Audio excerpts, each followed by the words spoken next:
بسم الله الرحمن الرحيم. الحمد لله رب العالمين، والعاقبة للمتقين، والصلاة والسلام على نبينا محمد وعلى آله وأصحابه أجمعين.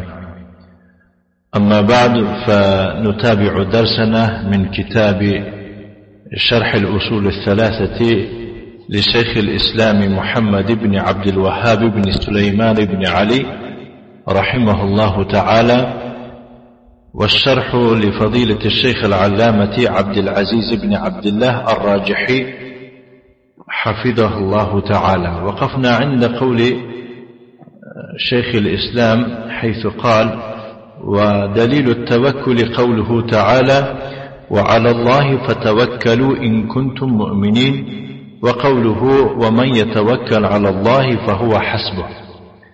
اکنون درس خود را از شرح اصول ثلاثه، یعنی سه اصل از آن شیخ الاسلام محمد بن عبد الوهاب بن سلیمان بن علی دوام میدهم.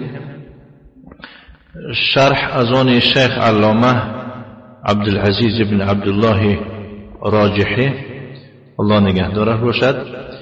موضوع امروزه آغاز می شود از دلیل توکل، و شیخ الاسلام می فرماید: و دلیل التوکل، یعنی دلیل توکل این از اعمال قلب است.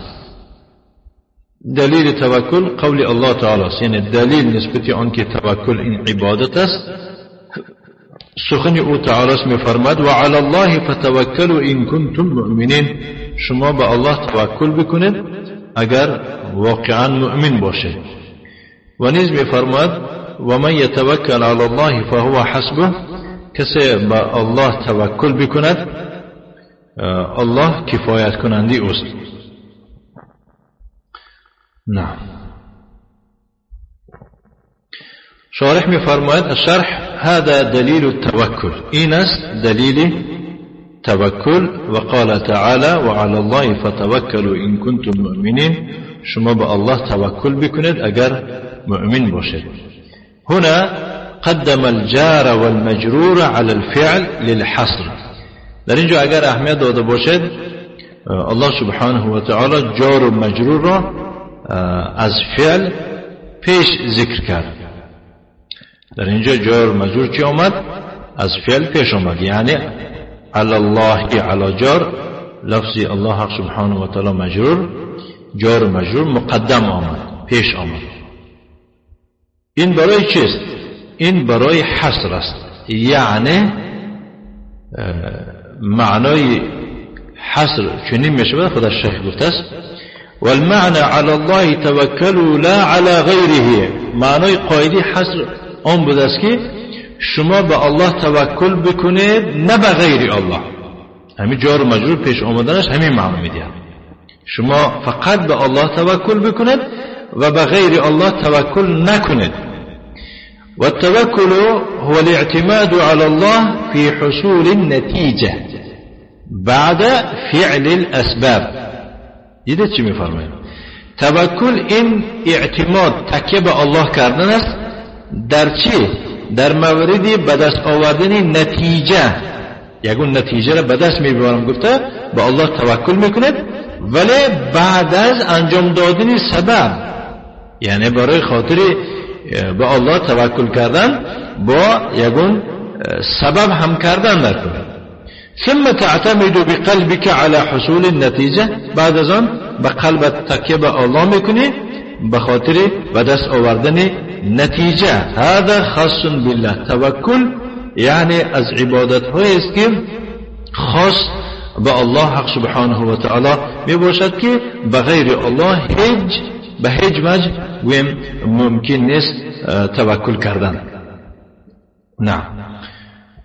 تفعل الاسباب التي امرك الله بها، آن سبب‌های را انجام میدهی که الله تو را به اون سبب‌ها یا که به انجام دادن اون سبب‌ها امر فرموده است.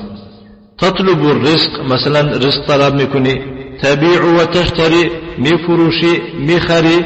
یکون فی یدک مهنه، یعنی در دست تو چی می شود؟ محنت می شود. دست تو محنت از طرف تو می شود. تحرث الارض، زمین را می کاری و تبذرها، یعنی معذرت، تحرث الارض، زمین را کشت می کنی و تبذرها و دانه می چاشی در آنجا. تفعل الاسباب، سبب ها رو تو به جا می بری. ثم توکلک علی الله فی حصول النتیجه، بعد از آن توکل تو با الله می شود در مورد به دست آوردن نتیجه. حصول الثمرة والفائدة، یعنی درباره مثلا میوه را به دست آوردن دیگه فایده بردن. و علی الله فتوکلوا ان کنتم مؤمنین، اگر شما مؤمن واقعی باشد به الله توکل بکنید. یعنی توکلوا علی الله لا علی غیره، شما به الله توکل بکنید نه به غیره او سبحانه و تعالی. و قال تعالی و من یتوکل علی الله فهو حسبه، کسی به الله یعنی اعتماد کند، تکیه کند، الله کفایت کننده اوست. و معنی فهو حسبه، معنی فهو حسبه چی میشه است؟ فهو کافی، یعنی الله کفایت کننده بسنده اوست.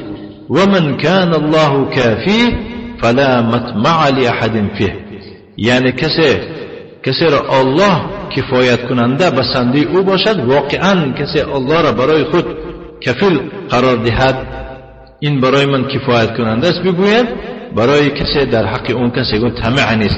یعنی یگان کس در مقابل او یگان نقشه کشیدن میتواند، یگان طمعی بد هم ندارد که نسبت او یگان ضرر رساند یا که گویم از او یگان فایدهش از دستش کشیده گیرد.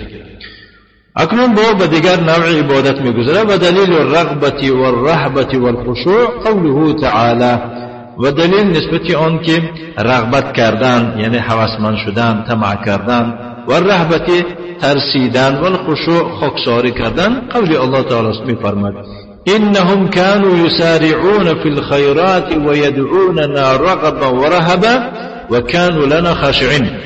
الله سبحانه و تعالی در مورد پیغمبران، درباره پیغمبران چنین میفرماید که در برابر پیغمبر بودنشان به درستی ایشان كانوا يسارعون ای یبادرون، شتاب میکرده بودند.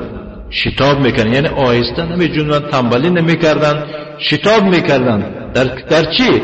فی الخیرات ای فی طاعت الله، در کارهای خیر، در طاعت الله شتاب میکردن، دیر نمیکردن. و یدعوننا رغبا و رهبا، یعنی رغبت میکردن یعنی طمع میکردن در آن چیزی که در نزد الله حق سبحانه و تعالی است، و رهبا و میترسیدن از عذاب الله تعالی. و كانوا لنا خاشعين، و برای ما خالص چیکار میکردن؟ تواضع و خاکساری میکرده بودن. میگوید الله سبحانه و تعالی. شارح چنین میفرماید الشرح هذا دلیل على الرغبة والرهبة والخشوع، این است. وقال الشرح هذا دلیل على الرغبة والرهبة والخشوع، این است دلیل بر رغبت و رهبت و خشوع، یعنی عبادت بودن اینها و دلیل است. ويدعوننا رغبا یعنی رجاء فيما عند الله، دعا میکردن ما را عبادت میکردن پیغمبران. میگوید الله سبحانه و تعالی اینجا ما را به معنای جمع نیست، به معنای تعظیم است. امید بسته در آن چیزی که در نزد الله است، یعنی امیدی آن چیزی میکردن که همان چیز در پیشگاه الله است.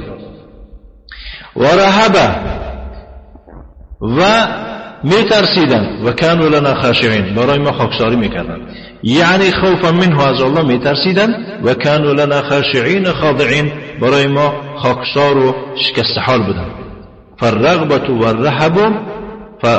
فالرغبة والرهب والخشوع خاص بالله عز وجل، یعنی طمع کردن و ترسیدن و خاکساری کردن اینها خاص به الله عز وجل میباشند.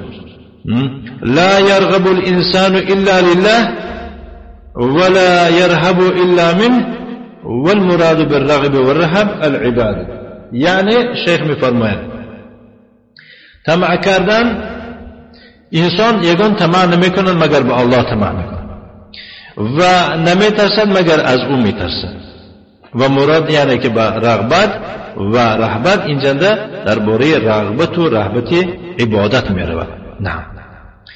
و دلیل الخشیة قوله تعالی، دلیل ترسیدن قول الله تعالی میفرماد فلا تخشوهم واخشونی، شما از ایشون نترسید از من بترسید میفرماد.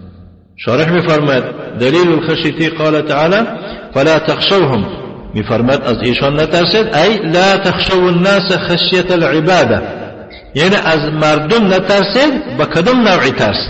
به ترس عبادت. اما الخوف الطبيعي فكما سبق، یعنی اما یعنی اون خوف طبیعی خیلی که گفتیم گذاشتیم و تماما یعنی که در این داخل نمیشه. خوف طبیعی مانند از دشمن ترسیدن و از درنده ترسیدن و هکذا، اینا خوف طبیعی هستن که مثلا این برای غیر الله استفاده بدن یگون شرک و یگون یعنی که مشکلی نداره.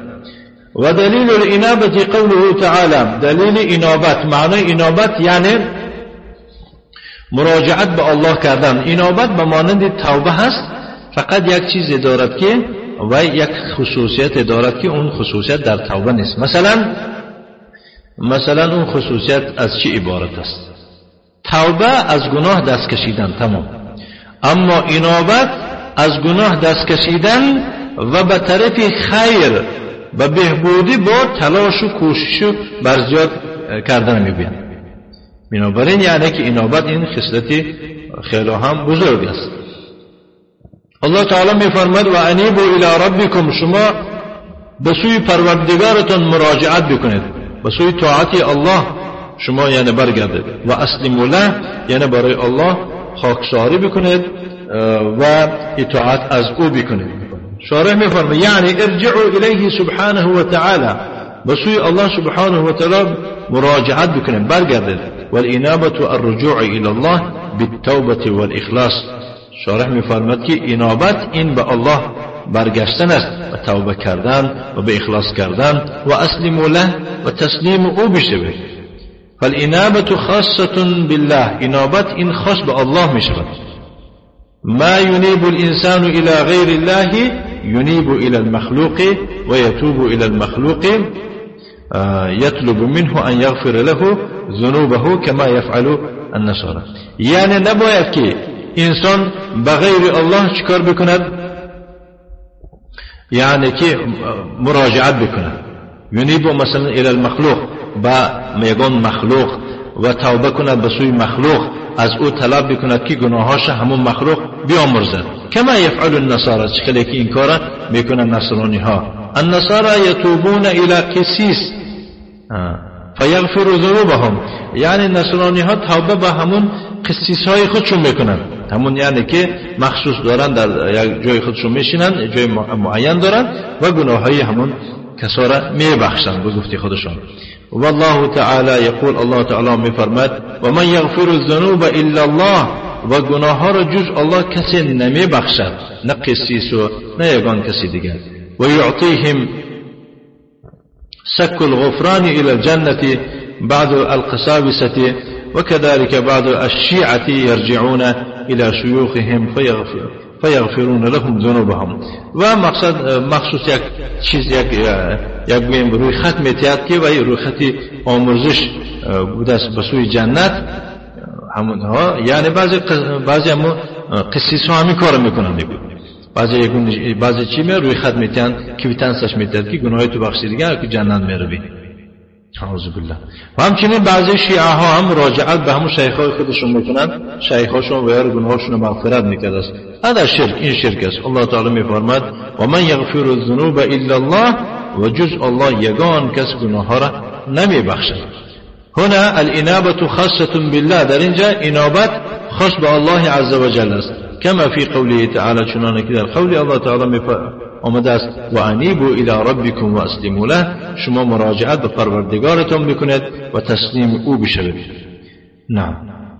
و دلیل الاستعانه قوله تعالی ایاک نعبد و ایاک نستعین، دلیل مدد پرسیدن، یاردم پرسیدن قول الله تعالی است. میفرماید ایاک نعبد، یعنی نخصک وحدک بالعباده، تنها از تو عبادت، یعنی تنها تو را عبادت میکنیم، نخصک و تنها تو را عبادت میکنیم نه غیری تو را. و ایاک نستعین، و تنها از تو یاردم میطلبیم نه از غیری تو. در اینجا ما یعنی که افاده حصر است، برای خاطر آنکه اگر اهمیت داده باشد از عامل پیش معمول آمده است. ایاک پیش آید، هر جا که ببینید ایاک ضمیر نصب پیش آید از فعل، این افاده حذف می شود. معناش این که تنها تو را عبادت میکنیم نه غیر تو را، و تنها از تو مدد میخواهیم نه از غیر تو.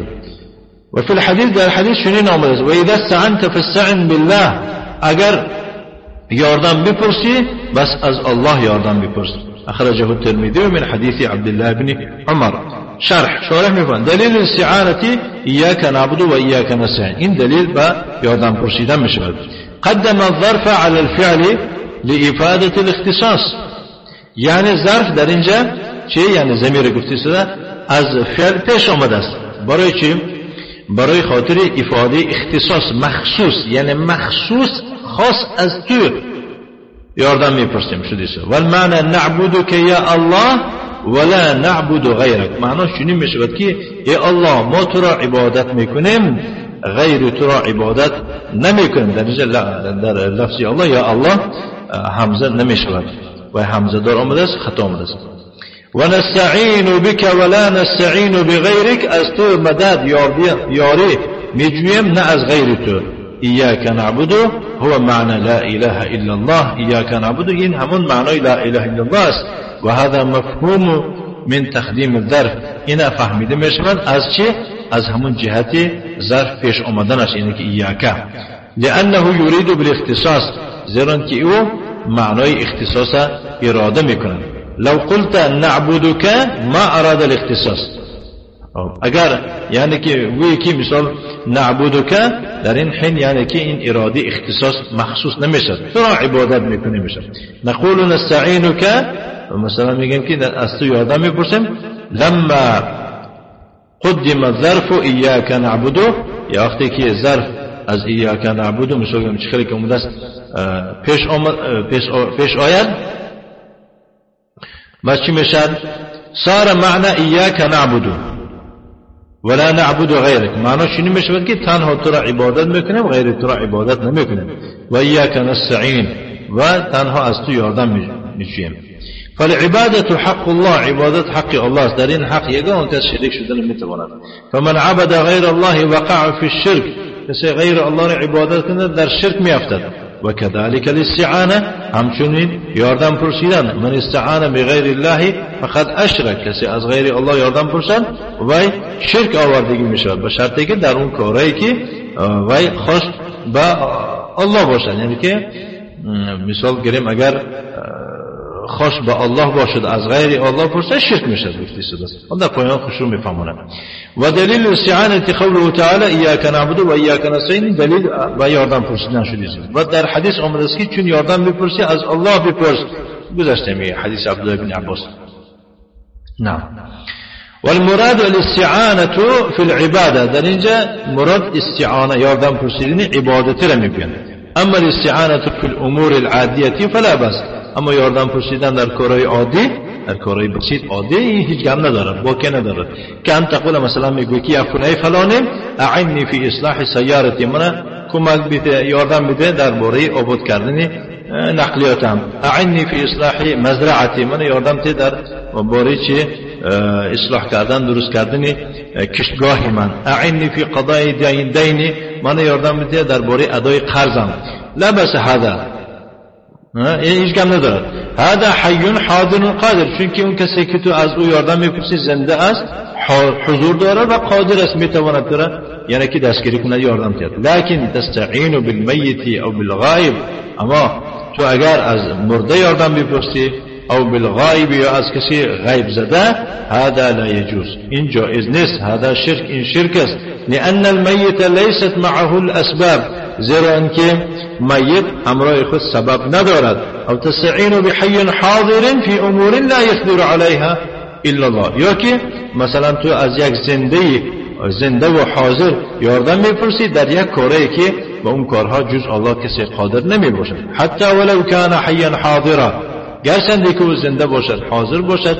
تستعینه فی شفایی، که مثلا از او یاردم میپرسی درباره شفای تو از بیماریت مرض. هذا لا يستطيع، لا شک نیست و نمیتواند به تو شفا بخشد.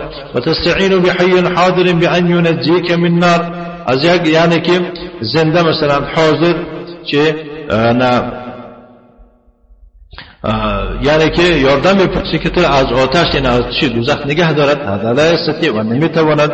انما الذي يستطيع ان يعينك في ان تقضي دينك و درستی اون ذاتی که مثال گیریم اون کسی که بگیم اون کسی که میتواند که تو را یاردم بدهد درباره ادا کردن قرضت قرضدار هستی یاردم میده قرض ادا میکنی او یعینک فی اصلاح مزرعتک یا که یاردم میدهد تو را درباره چی آباد کردن کشتگاه زراعت می کشتگی جات فلا بس در این حین باکی ندارد. و در حدیث اومد که و اذا استعنت فاستعن بالله اگر از یاردم بپرسی تو یاردم را از الله بپرس. و صلی الله وسلم علی نبینا محمد و علی آله و اصحابه وسلم تسلیما مزیدا و جزاكم الله خيرا كثيرا وبارك الله فيكم.